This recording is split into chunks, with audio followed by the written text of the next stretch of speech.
भगवान की नाभि से कमल का फूल निकला, कमल से पितामह ब्रह्मा निकले, और चतुर्मुख ब्रह्मा ये जान नहीं पाए कि वो कौन है, कहां से आए, उनको किसने बनाया और करना क्या है। तो ब्रह्मा जी को दो शब्द सुनाई दिए, ता और पा, तप। ब्रह्मा जी को भी बिना तपस्या के भगवान नहीं मिले। बहुत ध्यान से सुन लें ये बात कि स्वयं इस सृष्टि के विधाता ब्रह्मा जी को भी भगवान बिना तपस्या के नहीं मिले। और हम आप सोच रहे हैं कि भगवान हमें सहज में मिल जाएंगे। हाँ, तपस्या से दूर की बात, महाराज गर्मी सहन नहीं कर पा रहे।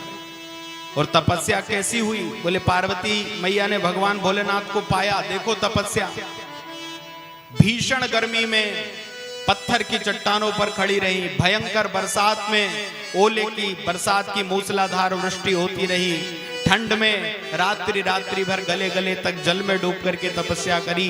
जब इनको भगवान मिले हैं, हम लोगों को थोड़ी सी परेशानी हो जाए तो महाराज नाना प्रकार की बातें सामने आने लगती हैं।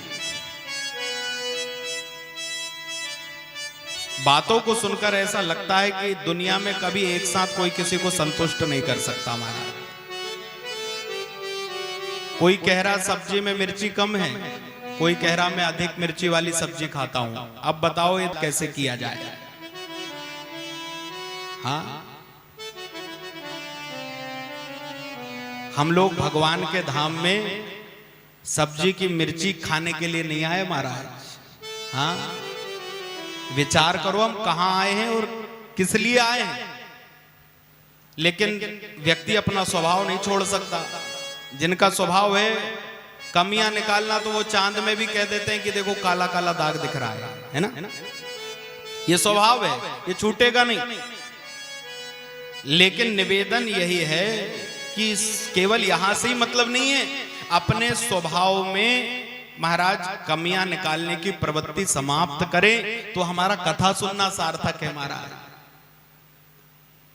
घर में हो, समाज में हो, रिश्तेदारी में हो, मित्रों में हो, चाहे जहां रह रहे हो, लेकिन यदि हमारी दृष्टि में कमी ही देखना है तो दुनिया में महाराज वो एक कथा आपने सुनी होगी कि एक बार किसी ने बहुत सुंदर पेंटिंग बनाई और उस पेंटिंग को बना करके चौराहे पर लगा दिया, बड़े रूप में, बहुत बड़े रूप में, और वहां बड़े बड़े अक्षरों में लिख दिया कि इस पेंटिंग में क्या कमी है लोग बताएं, और यहां पे लिखते जाएं कि क्या कमी है।